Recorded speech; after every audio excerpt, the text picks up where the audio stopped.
इतिहास में आज लिट्टे की महिला आतंकी ने हार पहनाने और पैर छूने के बहाने आत्मघाती हमले में पूर्व पीएम राजीव गांधी की हत्या की। भारत के पूर्व प्रधानमंत्री राजीव गांधी की 21 मई 1991 को आत्मघाती हमले में हत्या हुई थी। उन्होंने अपने कार्यकाल में श्रीलंका में शांति सेना भेजी थी, जिससे तमिल विद्रोही संगठन लिट्टे यानी लिबरेशन टाइगर्स ऑफ तमिल इलम उनसे नाराज चल रहा था।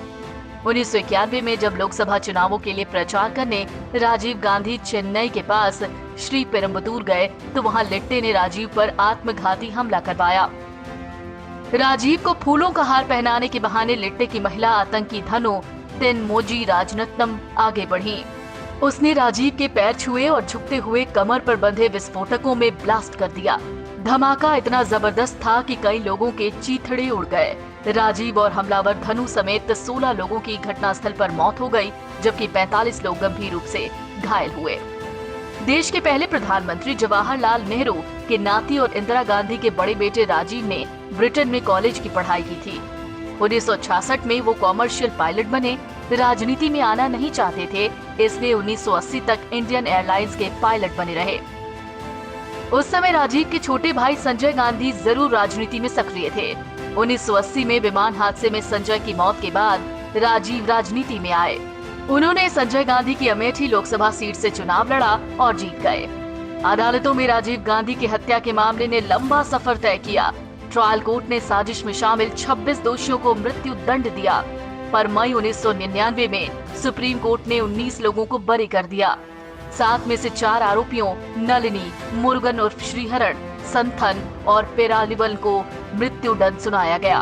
बाकी रविचंद्रन, रॉबर्ट पायस और जयकुमार को उम्र कैद। चारों दोषियों की दया याचिका पर तमिलनाडु के राज्यपाल ने नलिनी की मृत्यु दंड को उम्र कैद में बदला, पर बाकी आरोपियों की दया याचिका को 2011 में राष्ट्रपति ने ठुकरा दिया। खैर, फरवरी 2014 में सुप्रीम कोर्ट ने मृत्यु दंड में देरी के आधार पर तीनों आरोपियों की फांसी की सजा भी उम्र कैद में बदल दी। साथ ही तमिलनाडु की सरकार को अच्छे आचरण के आधार पर 14 साल बाद उन्हें रिहा करने की छूट दी। जब राज्य सरकार ने ऐसा किया तो कोर्ट ने ही उस पर रोक भी लगा दी। तब से केंद्र और राज्य में इसे लेकर लेटरबाजी हो रही है। सितंबर 2018 में तमिलनाडु की स्टेट कैबिनेट ने 7 आरोपियों को रिहा करने का संकल्प दोहराया, पर राज्यपाल ने अब तक उस पर अपनी सहमति नहीं दी। अगले इतिहास का रुख।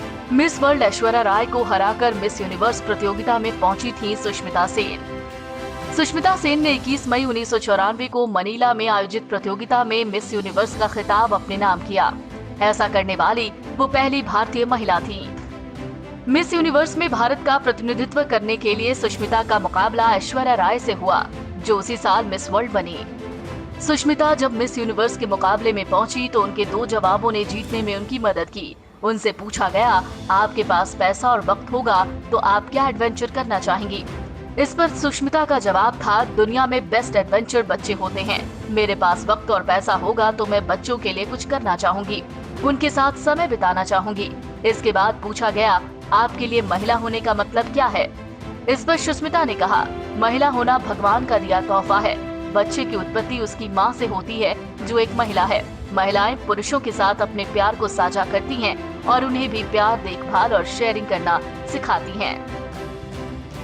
फीफा की स्थापना 21 मई 1904 को 7 national associations Belgium, Denmark, France, Netherlands, Spain, Sweden और स्विट्जरलैंड ने की। मकसद था एसोसिएशन फुटबॉल को बढ़ावा देना। आज federation international D football association यानी फीफा के 209 सदस्य हैं और ये दुनिया के सबसे प्रतिष्ठित खेल संस्थानों में से एक है। फ्रेंच जर्नलिस्ट रॉबर्ट गुरियन ने 7 अन्य लोगों के साथ फीफा की स्थापना की। देश दुनिया के इतिहास में 21 मई को दर्ज अन्य प्रमुख घटनाएं इस तरह हैं। 2020 दशक के सबसे विनाशकारी समुद्री तूफान अम्फान की वजह से पश्चिम बंगाल में 77 लोगों की मौत। साल 1997 जबलपुर के पास एपिसेंटर वाला भूकंप, 27 की मौत। साल 1996 नई दिल्ली में ब्लास्ट में 25 लोगों की मौत, कश्मीर अलगाववादियों ने ली जिम्मेदारी।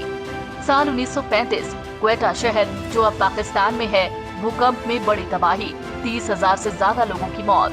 साल 1918 अमेरिकी प्रतिनिधि सभा ने महिलाओं को मतदान की अनुमति दी।